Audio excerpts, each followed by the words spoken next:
అవును గురువు గారు. ఓకే. ఓకే. ఇలా పెట్టకూడదు. ఇలా పెడితే మార్పు వచ్చేస్తుంది మళ్ళీని. ఇది రైట్ అవుద్ది, ఇది లెఫ్ట్ అవుద్ది. ఇలా పెట్టకూడదు. ఎప్పుడు కూడా ఏళ్ళు ఇలాగే. ఎదుటి వాళ్ళు మన ముందు ఉన్నారు. ఇలాగే పెట్టుకుంటాం మనం. ఇలాగే పెట్టుకుంటాం. ఇది రైట్ అండి. ఇలా పెట్టం. ఇలాగే. సేమ్ మనది కూడా పొజిషన్ ఇట్లనే చూసుకోవాలి మనం. ఇది రైటు, ఇది లెఫ్టు.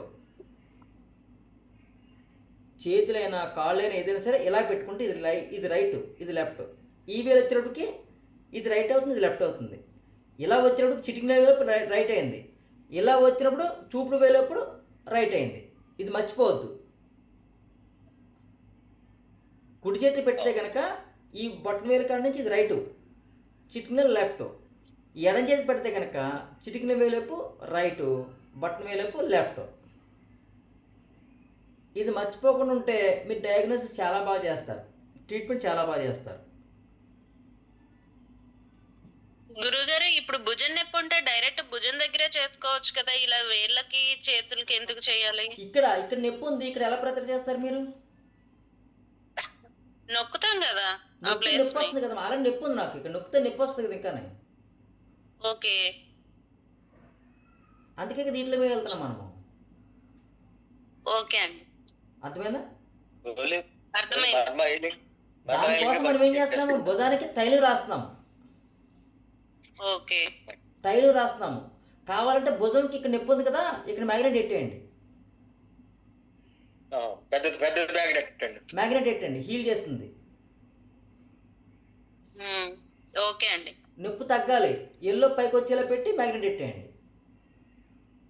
ఇప్పుడు కాళ్ళు చేతులు తిమ్మిర్లు వస్తాయి, అట్లా అది ఎట్లా గురువు? కాళ్ళు చేతులు తిమ్మిళ్ళు మీకు ప్రెజరే,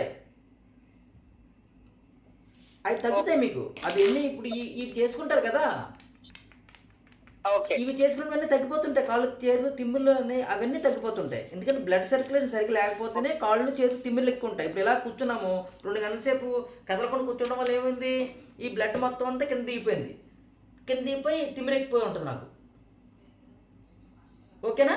ఓకే. అప్పుడు బ్లడ్ మరి ఇంట్లో సర్క్యులేషన్ ఎప్పుడైతే పనులు అయిందో చేసుకుంటూనే ఉంటాం కదా గురువు గారు. అమ్మా ఇంట్లో అన్ని పనులు చేసుకుంటాం కదా, ఆ, అట్లా కూర్చునేది ఏమి ఉండదు ఒక 2 గంటలు ఏమి అలా.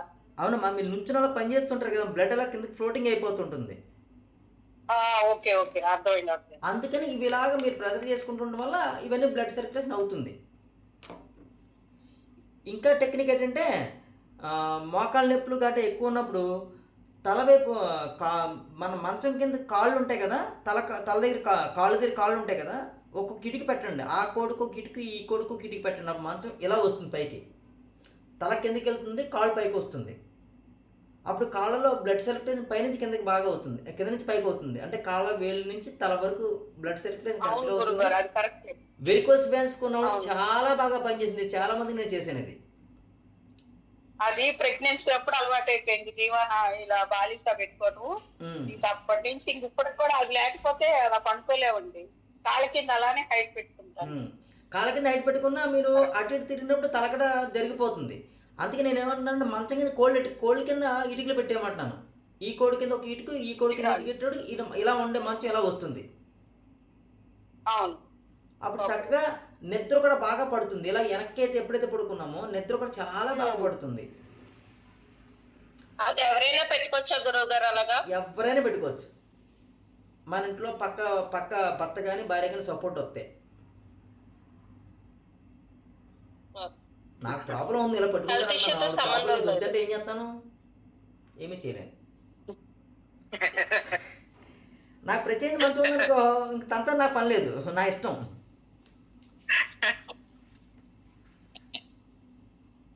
చూడండి, పేజీ నెంబరు 45 తీయండి. ఇంకా గొప్పగా ఇచ్చాడు చూడండి.